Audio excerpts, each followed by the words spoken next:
Okay, this is going to be a very short video because there's not a whole lot to say about this work. This is Self-Portrait with Saskia by Rembrandt van Rijn. Nobody recalls him that. They just call him Rembrandt. So he's one of the few artists that you just refer to by first name, kind of like Giotto or Michelangelo. Rembrandt is who you address him as.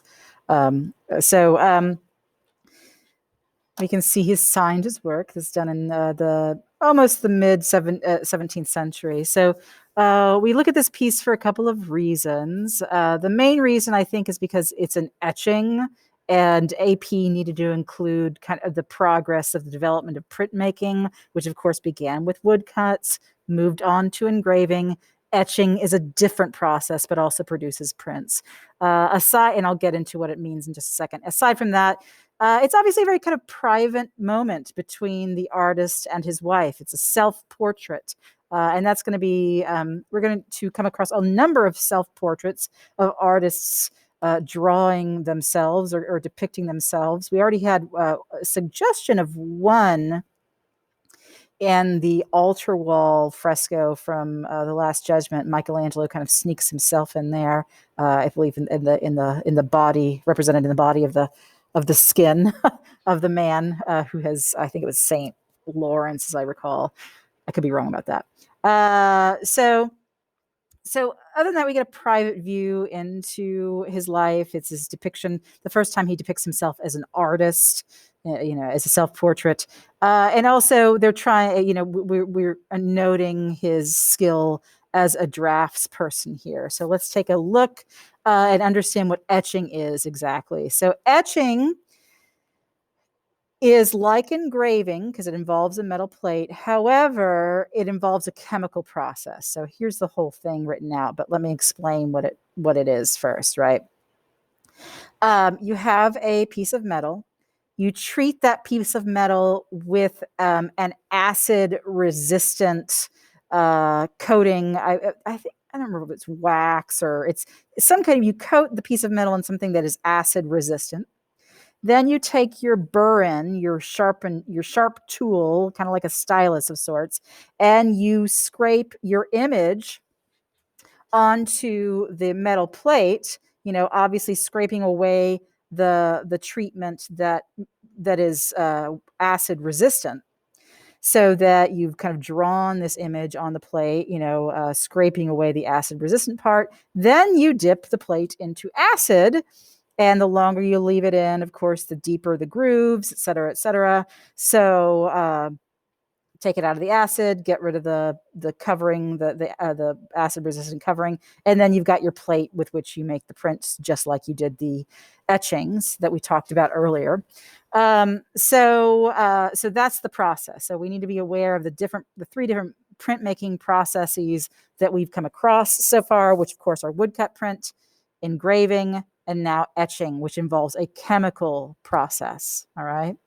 And so we can get also very fine lines here as well. We can even see in the background, he has done a little bit of etching for the wall. We see some texture for the wall. So the kind of this kind of almost like a grid pattern. So we have even finer lines possible on this in an etching that we can get in an engraving. So this is a marriage portrait. They're a younger married couple here. And it's also the only, it's not actually the only portrait of them together, but it's the only portrait of them being themselves together. I'll talk about what I mean by that in a moment. So this is Rembrandt. Here I'm Rembrandt and here's my wife, right? So it's the only portrait like that of them together. He made a lot of self-portraits, and you'll see that what I mean by that in a moment. One example of what I mean by that. But he did a lot of self-portraits, and he was also very well known as a draftsperson. So his drawing skills, he was also very well known for his drawing skills, which is why we see him at his work here. He's got his drawing instrument and his paper here. But in terms of what we're looking at, it's pretty clear that he's looking directly at us, at the viewer. So it's almost as if we have interrupted this kind of regular evening at home between Rembrandt and his wife and him at his table. I guess she might be doing something. Maybe she's sewing, is my guess, you know. So he seemed to have kind of interrupted this quiet moment. And but the thing to note is this: what he's wearing is a 16th century style clothing, and her with the veil, 16th century. That's not where we are in time. If we look at the date, we're in the almost the mid 17th century. So he's kind of like wearing a costume, and so is she. So why is that important? Well, because we are still in the Baroque period, and one of the things that we note about the Baroque period is kind of the drama, the theatricality of much of the work, and so it's almost as if we've caught them playing dress up for the evening here. So as I've mentioned, this is the first time he depicts himself as an artist, actually even in the act of creating. Here he's kind of indicating that, you know, he is a master draftsman, right? Here's I mentioned that I'm not crazy about Self-Portrait with Saskia because I find it kind of not terribly interesting in comparison to a lot of Rembrandts. But I did a little research, and he also has this other image of a painting he did of it's officially it's the Prodigal Son and the brothel, the story of the Prodigal Son from the Bible, if you know it.